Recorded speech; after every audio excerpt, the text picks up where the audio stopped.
Om Swastiastu.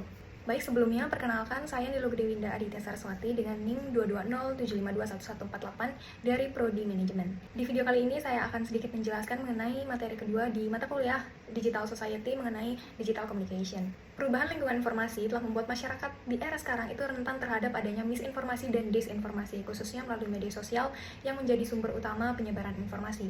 Oleh karena itu, penting untuk kita memahami bias seperti confirmation bias, motivated reasoning, dan juga availability bias yang sering mempengaruhi cara kita menilai kebenaran suatu informasi.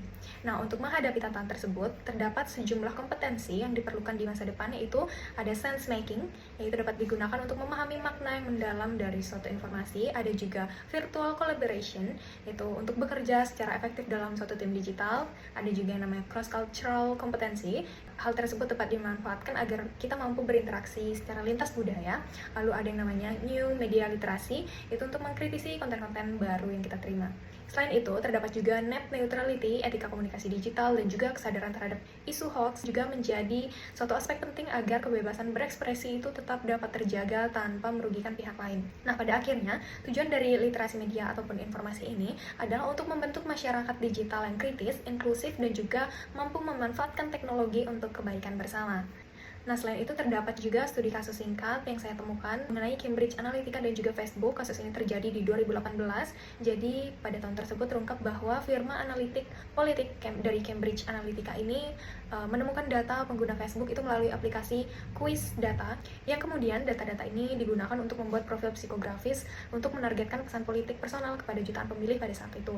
Nah, kaitan dari kasus ini dengan materi pada kali ini yaitu menunjukkan bagaimana disinformasi ataupun pesan politik ini tersebar secara cepat oleh data dan juga adanya platform digital. Hal tersebut menegaskan bagaimana pentingnya new media literasi, verifikasi, dan juga kesadaran akan bias, yang mana ada confirmation bias dan juga availability bias. Nah, pelajaran praktis yang dapat kita terima dari kasus tersebut yaitu yang pertama, selalu memverifikasi sumber data ataupun informasi-informasi yang kita dapatkan sebelum menyebarkannya lagi. Lalu yang kedua, kita wajib memeriksa apakah konten yang kita terima ataupun informasi yang kita terima itu dipersonalisasi untuk tujuan entah itu politik, komersial, dan lain sebagainya. Lalu yang ketiga, gunakan indikator transparansi untuk menilai suatu informasi yang kita dapatkan. Indikator transparansi tersebut ada penulis, sumber, dan juga metode. Sekian yang dapat saya jelaskan mengenai materi kali ini. Mohon maaf apabila terdapat kesalahan, dan saya tutup dengan Paramasanti. Om Santi Santi Santi Om. Terima kasih.